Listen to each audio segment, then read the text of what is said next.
নতুন রিন, যার প্রোসিএস টেকনোলজি গভীর থেকে পরিষ্কার করে আর ধরে রাখে কাপড়ের নতুনের মতো উজ্জ্বলতা। নতুন রিন অ্যাডভান্সড পাউডার, নতুনের মতো উজ্জ্বল। ফাঁসে তো দুবাই শিপ করছে।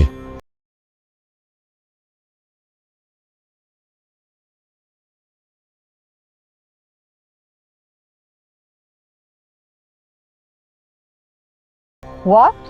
হ্যাঁ ম্যাডাম, আমি শুনছি যে ফাঁসে আপনি কি মিরাগাড়ি দুবাই শিপ করছে। ফুফা আমি কিচ্ছু বুঝতে পারতেছি না, মেরিনকে খুঁজে পাচ্ছি না কোথাও। খুঁজে পাচ্ছি না মানে? ফুফা আমি কি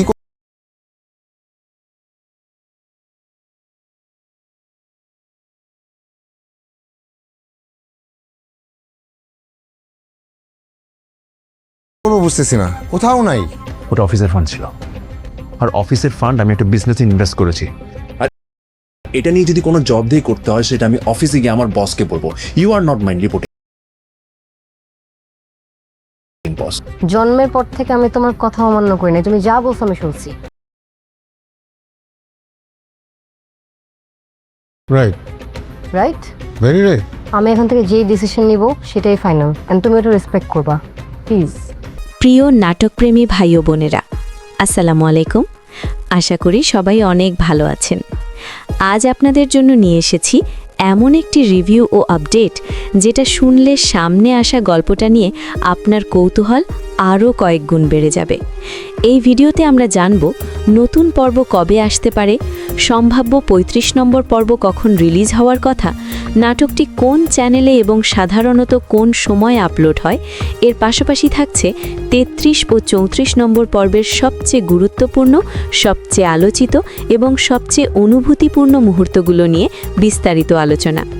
ভিডিও শুরু করার আগে একটি ছোট্ট অনুরোধ, আপনি কোন জেলা থেকে এই নাটকটি দেখছেন কমেন্টে লিখে জানাবেন। চলুন দেখা যাক কোন জেলার দর্শকেরা এই গল্পটার সঙ্গে সবচেয়ে বেশি আবেগ নিয়ে যুক্ত। চলুন শুরু করা যাক আজকের মূল আলোচনা। প্রথমেই কথা বলি ৩৩ নম্বর পর্ব নিয়ে। এই পর্বে এসে গল্পের আবহাওয়াটাই যেন বদলে যায়। ফাহাদের বাবা মা যখন সাইরাদের বাসায় যান তখন পরিবেশটা ধীরে ধীরে এমন এক অস্বস্তিকর নীরবতায় ঢেকে যায় যেটা দর্শকেরাও স্পষ্টভাবে অনুভব করতে পারেন। সাইরার আচরণে ছিল এক ধরনের ঠান্ডা দূরত্ব। তার কথাবার্তা, দৃষ্টিভঙ্গি আর ব্যবহার সব মিলিয়ে এমন একটি অনুভূতি তৈরি হয় যেন অপমানটা নীরবে খুব সাবধানে পৌঁছে দেওয়া হচ্ছে। এই পর্বে বড় কোনো নাটকীয় ঘটনা না ঘটলেও ওই মুহূর্তের নীরব অপমানটাই ছিল পুরো পর্বের সবচেয়ে গভীর ও শক্তিশালী দিক। অনেক দর্শকের মনেই এই দৃশ্যটা দীর্ঘ সময় ধরে রয়ে গেছে। এবার আসি ৩৪ নম্বর পর্বে। এই পর্বের শুরুটাই দর্শকদের জন্য ছিল এক ধরনের মানসিক ধাক্কা। অফিসের কেউ একজন ফাহাদের একটি ক্লোজ ছবি তার স্ত্রীর কাছে পাঠিয়ে দেয়, আর ঠিক সেখান থেকেই শুরু হয় সন্দেহ, ভুল বোঝাবুঝি আর জমে থাকা অভিমান। ফাহাদ নিজের অবস্থান পরিষ্কার করতে চাইলেও সাইরা তাকে কথা বলার সুযোগ দেয় না। এই কয়েকটি দৃশ্য খুব সুন্দরভাবে দেখিয়ে দেয় এক সময়ের শক্ত সম্পর্কটা এখন কতটা ভঙ্গুর হয়ে দাঁড়িয়ে আছে। এরপর গল্প আরও ভারী হয়ে ওঠে। ফাহাদের ফুফু ও ফুপাতো বোন যখন সামিরের বাসায় যান তখন যেভাবে তাদের অপমানের মুখোমুখি হতে হয় সেটি ছিল পুরো পর্বের সবচেয়ে কষ্টের মুহূর্তগুলোর একটি। এই অংশটি অনেক দর্শকের মনেই গভীর আঘাত দিয়েছে। তবে সবকিছুকে ছাপিয়ে যায় পর্বের শেষ দিকের ঘটনাটি। ফাহাদ তার প্রজেক্টের জন্য যে টাকাটা বিদেশে পাঠিয়েছিল সেই টাকার এখনও কোনো খোঁজ নেই, কোনো নিশ্চিত খবর নেই, কোনো স্পষ্ট আপডেট নেই। এই একটি ঘটনাই বুঝিয়ে দেয় সামনের দিনগুলোতে ফাহাদের জীবনে হয়তো অপেক্ষা করছে আরও বড় কোনো ঝড়। এখন প্রশ্ন একটাই, ফাহাদ কি প্রতিবারের মতো আবারও বিপদের ভেতরেই আটকে যাবে, নাকি এবার তার জীবনে সত্যিই শান্তির কোনো নতুন অধ্যায় শুরু হবে?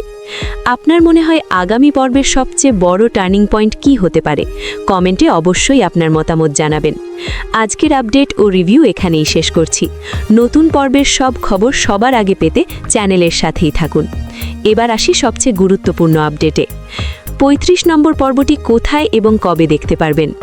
আগামীকাল বুধবার ঠিক দুপুর ১২টায় সবার আগে ৩৫ নম্বর পর্বটি প্রকাশিত হবে সিনেমাওয়ালা এই মেইন চ্যানেলেই। ধন্যবাদ সবাইকে। আসসালামু আলাইকুম।